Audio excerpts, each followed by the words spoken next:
নমস্কার সবাইকে, আবার একটি মালা ডেইলি ব্লগে আপনাদের স্বাগত জানাই।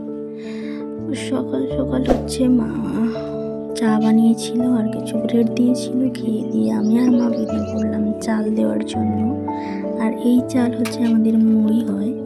তো এই চাল প্রথমে জলে কিছুক্ষণ ভিজিয়ে রাখতে হয় 2-3 ঘন্টা, তারপরে নুন মাখিয়ে রোদে দিতে হয়। তো আমি আর মা এসেছিলাম রোদে দেওয়ার জন্য। তারপরে দেখুন এখানে কারা এসেছিল।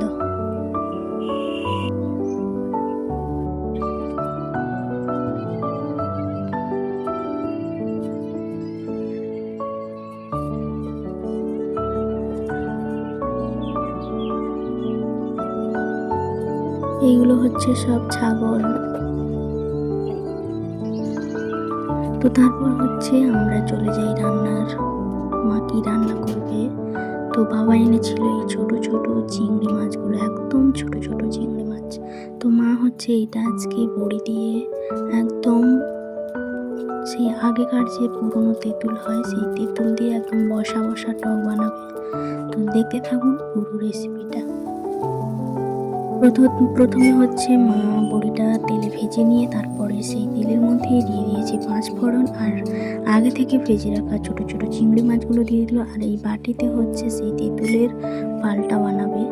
তো এখানে মা একে একে দিয়ে দিয়েছে লঙ্কার গুঁড়ি, হলুদের গুঁড়ি, তারপর ওই ভিজিয়ে রাখা যে তেঁতুলটা ছিল ওইটা দিয়ে দিল।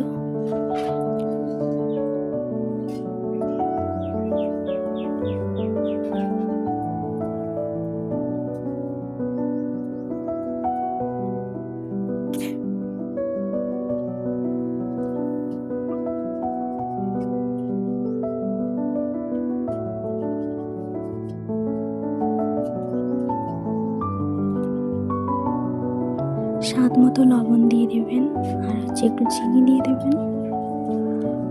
আর এটা জল দিয়ে যত ফোটাবে এর টেস্ট আরো দ্বিগুণ হয়।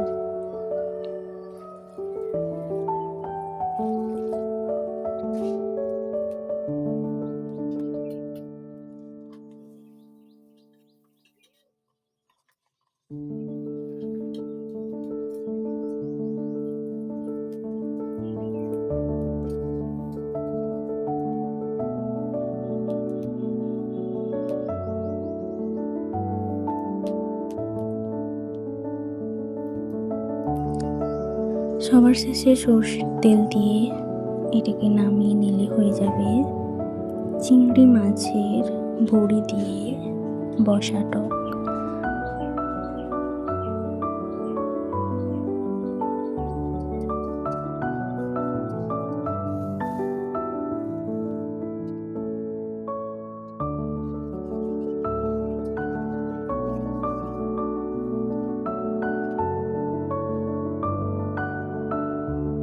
তারপরে আরেকটু সাইজের বড় চিংড়ি দিয়ে মাখিয়ে বানাচ্ছে। দেখুন এগুলো সব পুড়িয়ে আজকে একটা মাখা বানাবে।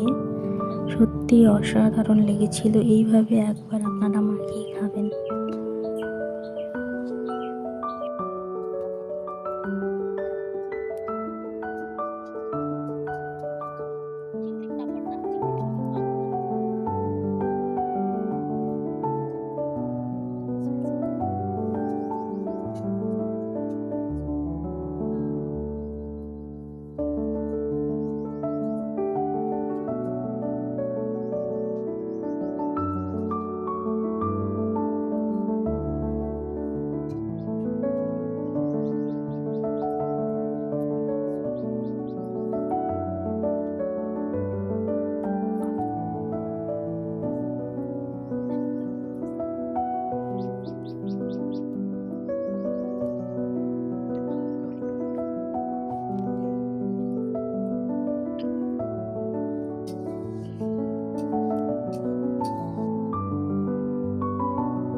আজ ছিল এই পর্যন্ত। দেখা হচ্ছে পরবর্তী একটি ব্লগে।